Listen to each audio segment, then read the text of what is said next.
Well, the top story at this hour is about thousands of students who would now be eagerly looking at other options as the eagerly awaited Delhi University first cutoff list has been released. While some can breathe a sigh of relief because it's a shift from previous years, no Delhi University college has at least kept the ceiling at 100% this time in its first cutoff list, but it's come close to 99.25% for BCom Honours in Ramjas.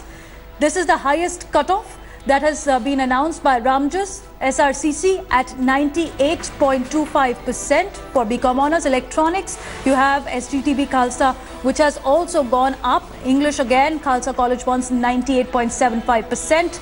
And BCom Pass in Ramjas and Khalsa is at 98.75%. You also have Ramjas and Kalandi College asking for 98.5% for economics honours students, as well as for maths honours. If you would like to do that in Ramjas, you will have to have 98.5% as your aggregate of best of 4. In psychology as well, LSR has posted 98.5%. So, in effect, it's not enough to score 90%. It needs to be more. Roshni Tokne is joining us on the story. Roshni, are we looking at these cutoffs going down somewhere in the second and third list? Or is this the benchmark now that students will have to grapple with when they look at Delhi University for the future? देखिए, बिल्कुल ही दूसरी और तीसरी cut off में जो cut off है उसमें गिरावट दर्ज होगी। रामजस ने जिसने हाईएस्ट कट ऑफ सेट किया इस बार, अभी हम कॉलेज में ही मौजूद हैं और आपको बता दें कि एक भी स्टूडेंट 99.25 स्कोर के साथ रामजस कॉलेज नहीं पहुंचा है।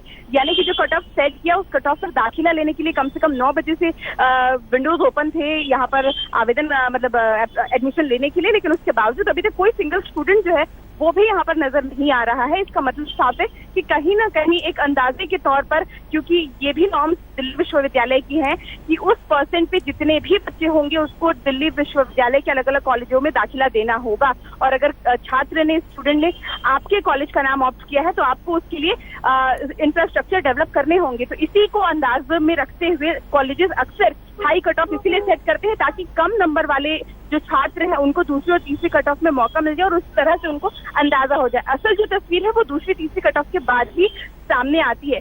बहरहाल सर्वर जो है यूनिवर्सिटी की वो भी डाउन हो गई है। इस बार ऑनलाइन पूरी तरह से आवेदन प्रक्रिया थी, इसलिए फीस जो पेमेंट करनी थी वो भी ऑनलाइन ही छात्रों को करनी थी। कॉलेज में इसके लिए कोई खास व्यवस्था भी नहीं नजर आ रही है। दिल्ली विश्वविद्यालय की लगभग 3-4 कॉलेजों को हमने रुक कर दिया। कोई स्पेशल जोन नहीं बनाया गया है जहां पर छात्र सर्टिफिकेट वेरीफाई करके वहीं बैठकर फीस सबमिट करना चाहते हो तो वो कर सके। उसके लिए छात्रों को कॉलेज में अपना सर्टिफिकेट वेरीफाई कराना होगा और वो वापस घर जाकर या साइबर कैफे जाकर फीस सबमिशन कर सकते हैं।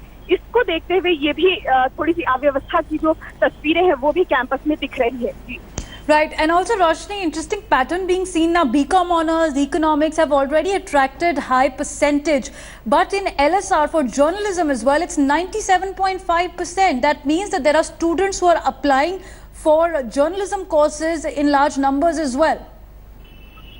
बिल्कुल, जर्नलिज्म के लिए भी अप्लाई कर रहे हैं और हमने देखा कि बीए प्रोग्राम के लिए भी इस बार एप्लीकेशंस भी बहुत आए थे और कट ऑफ जो नॉर्मल एवरेज रहा करती थी उन कट ऑफ में भी 1 से 2% का इजाफा बीए प्रोग्राम जैसे सब्जेक्ट में भी हुआ है। और न सिर्फ कैंपस कॉलेजों में बल्कि जो ऑफ कैंपस कॉलेज है जहां पर सबसे कम कट ऑफ जाती है वहां भी इस बार लगभग हर कोर्स में 1 से 2% का इजाफा आपको देखने को मिलेगा।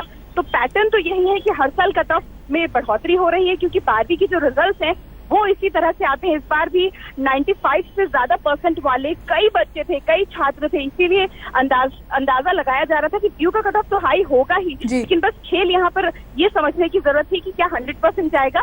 तो राहत की बात यह है कि इस बार कम से कम 100% तो कट ऑफ नहीं गया है। जी, I'm also wondering what happens to students who have scored less than 98%. Now that's become the new benchmark, the 98 and 99 percentile. Thanks Roshni for joining us.